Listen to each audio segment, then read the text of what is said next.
He means the world to me. He's been a huge supporter of us, of our private office. He's flown over from the US just to be here with us.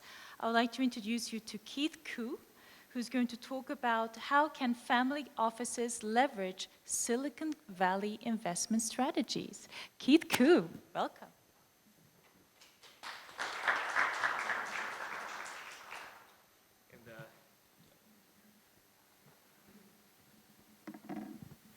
Hi, everyone. And as we get our panelists up, which are Richard and Maher and Hadi, I just really want to take a moment to just thank Vanessa and Sheikh Abdulaziz again for hosting such a wonderful event. It's great to be able to get out. I can't believe I've actually been here 5 times in the last year, and that's all thanks to Vanessa.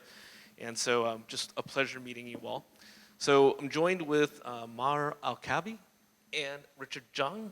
Maher is, of course, homegrown here, and Richard is also from Silicon Valley, but currently co-located in Hawaii. So thank you so much for being here. I do want to start with introductions, so why don't we go ahead, Maher, and start with you. Oh. All right, so we'll start with Richard. You guys still want me to introduce? No, I don't think so. Hi, my name is Richard Jhang. I'm very honored to be here. Great to see familiar faces now that it's day 2.5. I'm from San Francisco. I'm actually born Korean, grew up Canadian, working American, and I've gone through many different disciplines of studies and ultimately went from corporate life. Most recently, I was a chief innovation officer and head of applied artificial intelligence at IBM, but left that scene a handful of years ago to start my own firm to invest in artificial intelligence and some of the cutting edge technologies. So I've been running my firm, StrandMinds VC, in addition to our family investments. Good to see you all. Thanks, Richard. Maher. I guess I need to do the introduction for those who were not there yesterday. Yesterday somebody said that he started programming at the age of 8. Okay, I started making games at the age of 9, so 1 year after that. So a software engineer, mathematicians, as minor degree. Start making my first company, which was a software company back in 1993, beginning of 1993. Joined Citibank, worked over there for various departments, retail, corporate, wholesale banking, treasury, investment banking as well, and managed various roles. One of the roles I managed was EMEA, CRO, Chief Risk Officer. Then moved in for my passion to be an Islamic banker, moved to a bank called Dubai Bank, and then that bank got acquired by Emirates MBD in Dubai over here, which is one of the largest banks in the Middle East. And then quitted the job, started doing my own stuff, so started consulting family offices, tried to put governance for them, and many other things. Start working with a lot of ministries over here, Ministry of Economy, Ministry of Climate Change, to come up, to work on 3 main topics, which is for the region. One is on climate change and circular economy. How do we make family offices sustainable? And third is about how do we adopt the new technology in terms of the metaverse, AI, Web3, and Bitcoin, and so forth. Thank you so much, Richard and Maher. You're both on the leading edge of what's happening in technology and the investment world. Just really quickly, a little bit about me as well. I spent too much time in corporate, overlapping a lot of both Richard and Maher's experience. Trained as a banker, but did M&A integration for banks and mostly Cisco systems during the dot-com era, where I fell in love with startups and technology, but always on the outside looking in, seeing all these companies getting acquired and certain founders acquired over and over again. But through that, as the dot-com crash happened, I did actually go to other startups myself, exited a couple of times, went back to Cisco during the consolidation of the technology world where we started competing against each other. And then ultimately, similar to Maher, I was the managing director of technology risk for MUFG North America. My passion is incubating and helping out startups. I also, because of that, am a part-time investment banker, as well as love being with all of you. I actually have a radio show in Silicon Valley. It's a little bit more than a hobby, but it is a terrestrial radio show where I talk about investment, business, and of course technology. So coming from Silicon Valley and collaborating with Vanessa and team, we have thought, wow, what a great topic on how can we leverage investment principles in Silicon Valley. But as the 3 of us were chatting, we're a little bit forward in that. I think what's more appropriate as a conversation is collaboratively, how do we actually, some of the best practices, how do we get access? And I'm gonna kick it off with Richard, since Maher, you're so generous with saying that you've been on stage already. So Richard, over to you. How many of you have invested in any venture funds or venture Valley here? Just so I understand. All right. It's actually, I didn't realize the first time I came to the region that it's not very popular among family offices and high net worth individuals. But like more and more, as I ask these questions, I see that not many hands go up. Because if I were at a similar event in Silicon Valley or even potentially New York, I would see a lot more hands. Actually, quite a few hands. Probably more than half, actually. And some of that changed, especially with some of the endowment funds going into venture capital in a heavier way. As you may have heard, endowment model has been replicated or mirrored by some of the larger family offices. And in case of Yale, they actually went as high as north of 20% of the overall portfolio in venture capital, and they've done remarkably well over the past decade. So it became a thing. And the problem, I think we can probably discuss more, is access.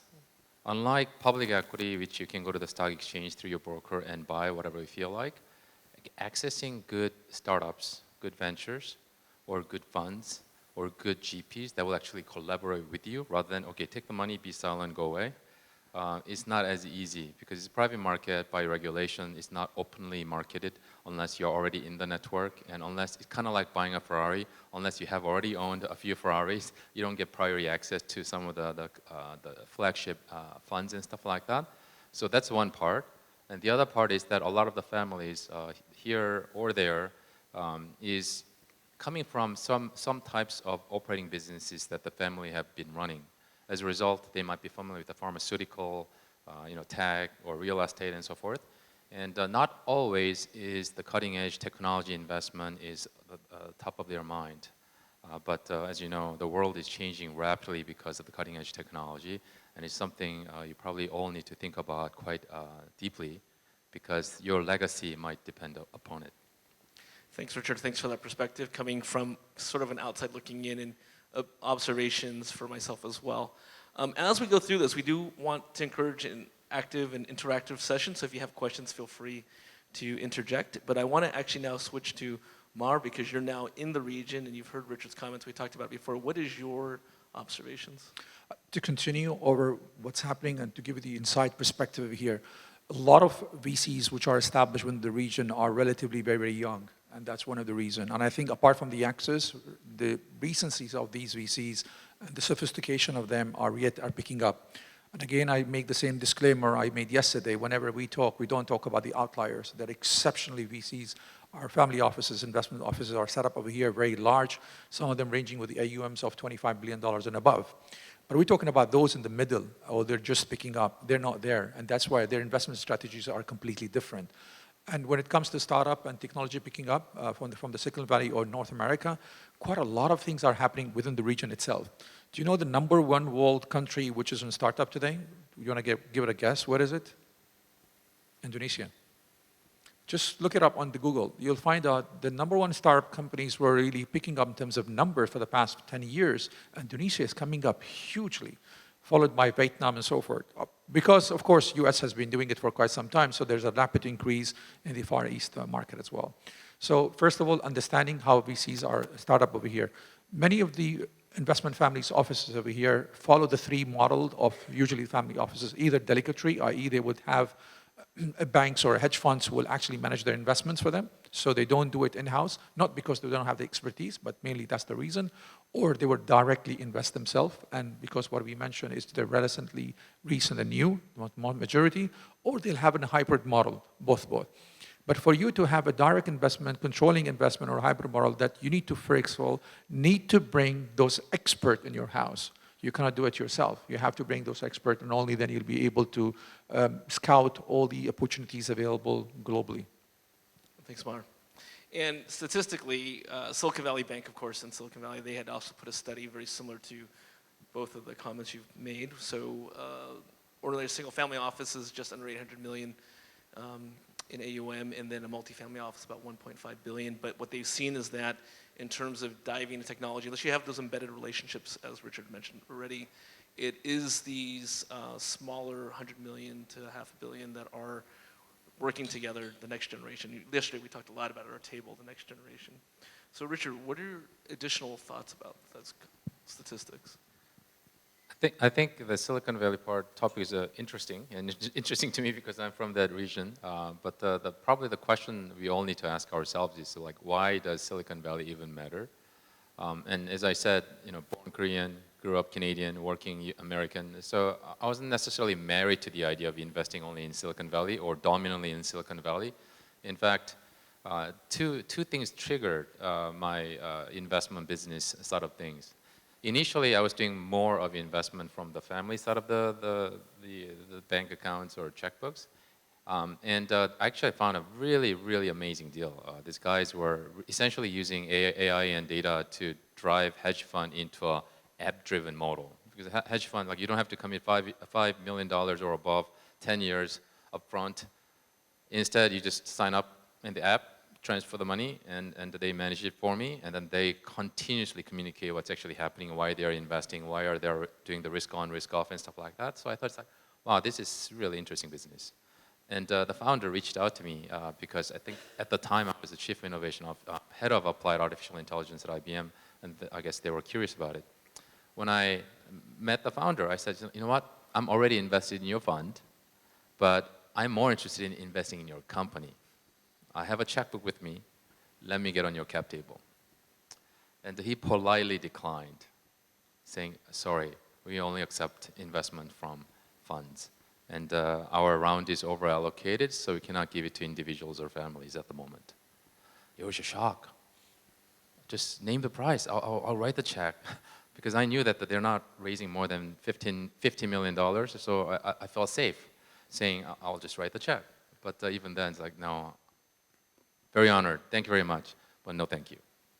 And one thing led to another. In discussions with the others, I realized that, you know what, I need to really formalize it with the reputable investors and subject matter experts to be able to help the founders or the company and be able to extend meaningful financial capital in addition to the help. It was not, since I'm helping you, you should pay me like a consulting model. It was quite the opposite. So there was a one awakening moment. And the second thing is, I started Strad Minds with the idea that I will invest globally with the cutting edge technology, the ventures. But as I have gone through probably about 300 to 500 deals a year to review, if I close my eyes and listen to the pitches, and if I were to market average, all regions sound very similar, quality of the pitches. If I go to about 15%, things start changing dramatically. Silicon Valley companies rise to the top so quickly, by the time I get to about 10%, I may not have very much of any other startups from any other regions. And then I realized that, you know what, Silicon Valley, especially for Web 2, is like Firenze or Florence during Renaissance. The global top-tier startups were gathering there. Global top-tier investors were gathering there. Some of the investors from this region have their family office investment outlets there. European family offices, European funds, and so forth. And the reverse is also true, where there is a hot group of startups like Indonesia and others. Silicon Valley funds and investors set up their outlets and connections to often lead the rounds. In fact, one of the hottest rounds that happened in Spain, we ended up leading it. And Spanish investors and VCs were actually quite surprised by the fact that we popped up out of nowhere.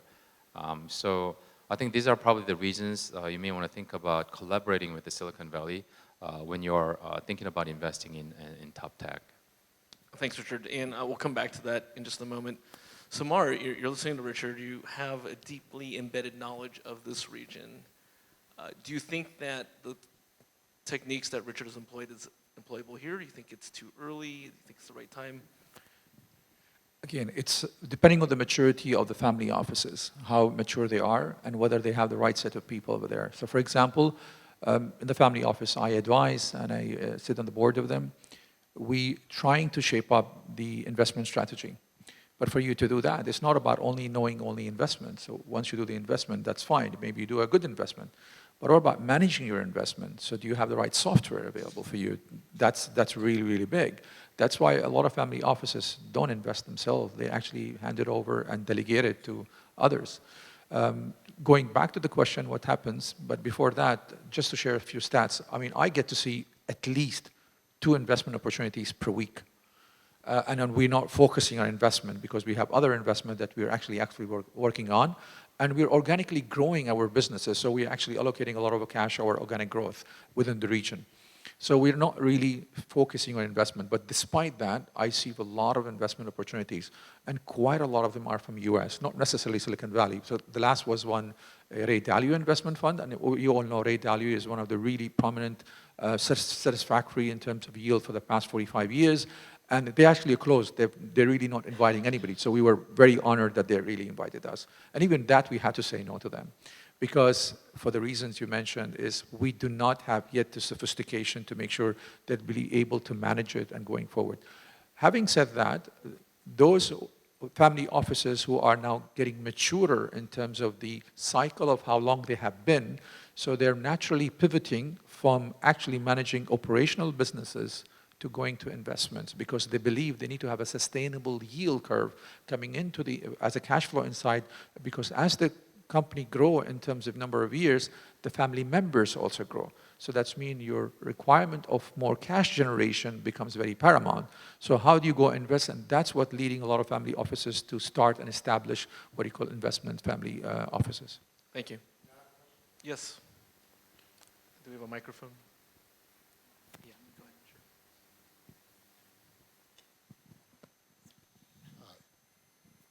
I find the panel very interesting. My question is, we know that Silicon Valley is always going to be there for innovation. But what I don't understand is why there's no more focus on the local VC. In our group, we've set up a VC fund, a VC company, and the first fund that was done returned 7x. The second fund is still being invested, but we've had people like Sequoia, people like Tiger come in to co-invest with us. So I wished we had more focus on the regional VC, which are very promising, and it's not only the Silicon Valley, which is always going to be dominant. They are looking for us, for our region, and I wish, Vanessa, for the next meeting, if you can have local VCs to come in, talk about it. If I can comment, and I think it's a valid point you've mentioned over here, and I just said it before this, a lot of the family offices, when they establish their own investment houses, and some of them are doing fantastically well, to be honest with you. They're amazing in terms of what they're trying to do. And I think we require a lot of exposure now, vice versa, because as you have said, Silicon Valley is going to be a Silicon Valley, always remain there because of the longevity and the success has been there. But I think the region also requires support and some light and a spotlight exposure to what we're doing over here. And there's a lot of success stories over here. 7x is one thing I've seen. I've seen even much more bigger numbers than that. That actually proves what he's trying to say. Thank you. Thanks for your comment. And yeah, I think for our next session, when Vanessa has us all back, we can dive more into that. The only thing, you need to wait another 365 days. I don't think it'll be that long. I think it'll be quicker than that. So thanks again. Actually, one of my friends, I don't remember her name of her company, I remember her name, Joy Al-Jaloni, who is a Palestinian American, and it's considered the most successful Middle Eastern American woman founder. She was on my radio show a couple of years ago, where she talked about the opportunities in the region that are untapped because we're just not aware of that. So I think this is where having events like what Vanessa and Sheikh Abdulaziz are putting together is a way to actually further collaboration. So this is just more of a commentary, but I'm so glad that you had that comment and question for us. So back to how do we talk about the collaboration? How do we actually get access? I think that was the main question, right? Especially this time where we know that around the world, especially in Silicon Valley, valuations are down. People are thinking that there's a lot of opportunity buying, and so people want to get in. With still this thought that there's the barrier to entry, what are some of the ways to partner up, get access? I mean, you gave a technique, Richard, on how you started off, and now you're well known. What are some suggestions? There are probably a few things to consider. One is understanding where and in what areas of the tech innovation you want to invest in. You probably want to have an idea, otherwise you'll be like walking into a department store and trying to figure out what you're trying to buy, and you have no idea whether you're going to buy shoes or candies. So you probably have some informed idea, and your operating business or your investment track records probably will inform you. But more importantly, your network, what kind of people you have access to, what kind of fund managers or investors you have worked with, I think it will also influence it quite a bit. And I agree that there are great investment opportunities everywhere, which is why even Silicon Valley is setting up shops in different regions, including MENA region. But I think it's important to sort of baseline and benchmark what the highest concentration or best performing companies could look like before you start formulating your investment. Because like say you went to the bond market, you not only invest in broader based ones before you at least look at AAA bonds, right? In a similar way, when you do the public equity, you want to look at the blue chips and see how it behaves.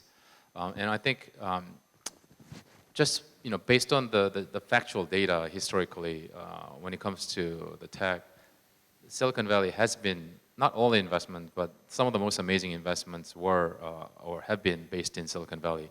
In fact, when we started the artificial intelligence fund, we decided to deploy capital while we were raising, and the first two investments went up by about 20x within the year and a half time frame. So every single LP wrote to us asking us to shut down the fund. We don't want to share this with the others. Please shut down the fund. And things like that doesn't happen often, right? So I think it's important to sort of at least see the lay of the land. So that's one. And going back to the topic of understanding where to and how to invest in, I would probably say it like this. A few 100,000 years ago, things were pretty simple. There was like one major innovation happening at any given point in time or nothing happening at all. We discover fire. And for thousands of years, nothing else is happening, right? When we invented steam engine, it took 100 years before it started getting deployed in business sense in a scalable fashion. Right now, there are a dozen different innovations at that scale. Artificial intelligence and automation, quantum computing, Web3, next-gen commerce. I was talking with a few of you here about what the next generation of commerce looks like and how it bypassed. I mean, it went way beyond Amazon already, things like that. If you look at it today, it's like, will it be amazing investment by next March? It will be difficult to say yes or no. Like, you don't know. But if you expanded the horizon and looked at 5 to 10 years, like the venture capitalists do, a dozen or so major disruption that's happening right now, most people will say, yes, that's going to change the world. How many people think that artificial intelligence will change the world meaningfully in the next 10 years? Probably everyone. Web3, next-gen commerce, and so forth, and so on. So rather than trying to place your bets everywhere, you probably want to pick one or two key areas, especially if you're going in for the first time. And if you don't have a lot of expertise or access to the deal flow already, and good deal flow looks like 300 to 1,000 a year without you trying. And if you tried, you can probably double or triple that. So if you're not at that level yet, you probably want to work with the either experienced family offices doing investment, either your neighbors, your friendly family offices, or investment firms. There are some very family office friendly VCs or investors that can help you gain access and get a sense as to where you should invest and why, and what is reasonable valuation to invest in. The last remark I would make is that we, along with some of the co-investors that are running funds or family offices, believe that this year might be one of the most amazing vintage years for venture capitalists. Usually, a good VC fund is created during recession. A lot of great funds were created during recession when the market is down. But the fund becomes even more amazing when not only the valuation is down, but the technologies are at the inflection point. It's about to take off. A lot of the technologies, disruptive innovations that I was referring to, they are at the inflection point right now. Good example, for next-gen commerce that some of us talked about, as I mentioned earlier, e-commerce in the US alone will be $1 trillion this year. It's like the digital is more meaningful than physical. Like the world has changed meaningfully. And gross merchandising volume of what people think is the largest e-commerce company in the US, Amazon. GMV of Amazon is already surpassed by Shopify, which serves a lot of the next-gen commerce companies. So things like this, you need to pay attention because this just might become just like the venture portfolio component of some of the most successful endowment funds in the US. Mar, did you want to add to that? And I have a very specific question for you after that. Sure. I think to add another industry which is really also picking up, it has been there for quite some